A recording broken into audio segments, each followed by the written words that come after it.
depends on the dynamics in the history. Now, but overall, then we have to acknowledge that there are problems in the relationship between Islam and Judaism, and the problems, some of the problems, lays within the teachings of the religion itself.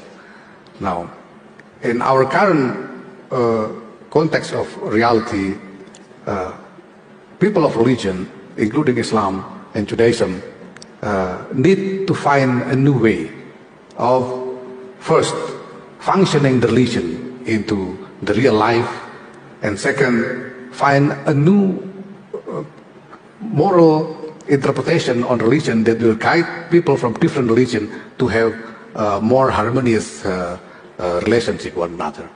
So do you think, I assume you are indicating that it's possible to interpret certain texts in the Quran which are not always complementary to Jews, or certain hadiths which sometimes can be very problematic, that it's possible to interpret these in a way that is not going to remain obstacles to the relationship between Muslims and Jews? It's not just possible, but it is a must.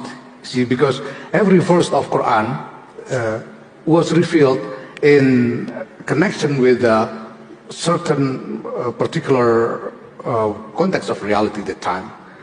Also, the Prophet Muhammad, peace be upon him, when he said something, he said it in relation with the current, with a particular happening at the time.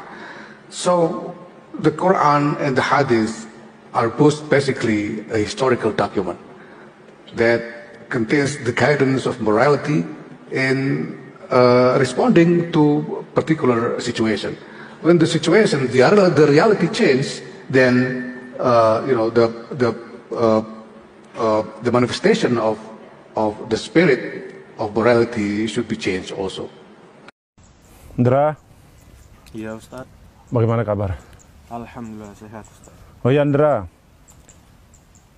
sekarang lagi rame orang-orang menyuarakan untuk memboikot produk-produk Yahudi, produk-produk Israel. Dan ini sangat bagus sekali. Tapi jangan lupa untuk memboikot hal-hal berikut ini. Ini ada di status saya nih, saya bacakan ya. Iya Ustaz ya. Jangan sampai lupa memboikot kekufuran dan kesyirikan mereka, ideologi mereka yang liberal dan plural, manhaj hidup mereka yang serba bebas, tak peduli halal haram, ritual dan kehususan mereka, akhlak mereka yang rusak, ekonomi riba mereka, kapitalisme mereka yang zalim, gaya hidup mereka yang hedonis, materialis, individualis, dan film-film mereka, serta segala produk dan event-event mereka yang melalaikan. Alhamdulillah hamdan katsiran tayyiban mubarakan fih kama yuhibbu rabbuna wa yarda.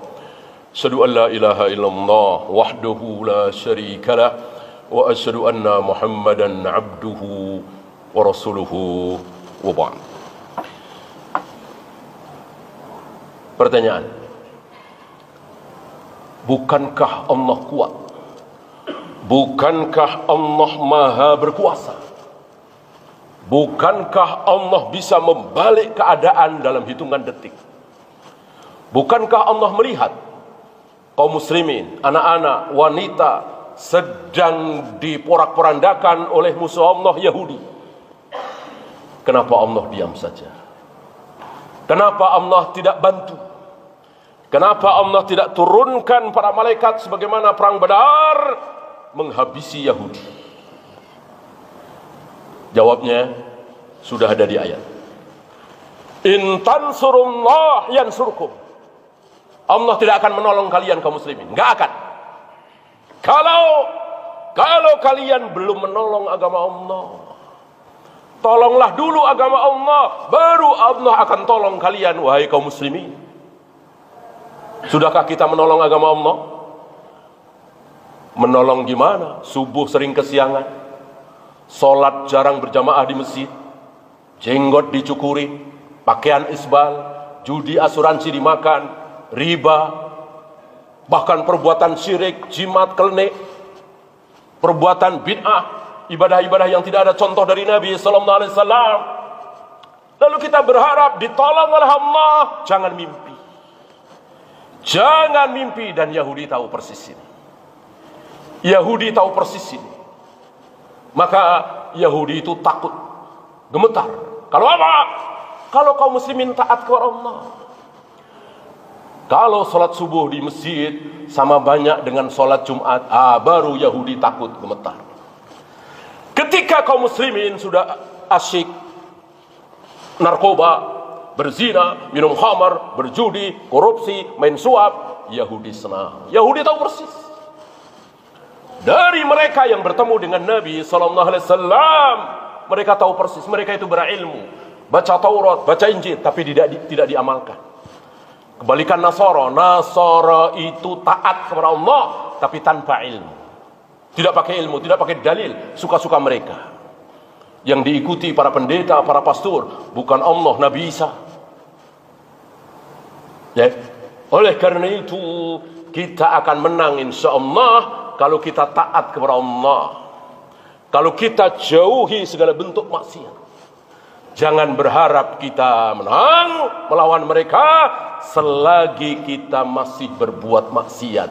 Tidak akan.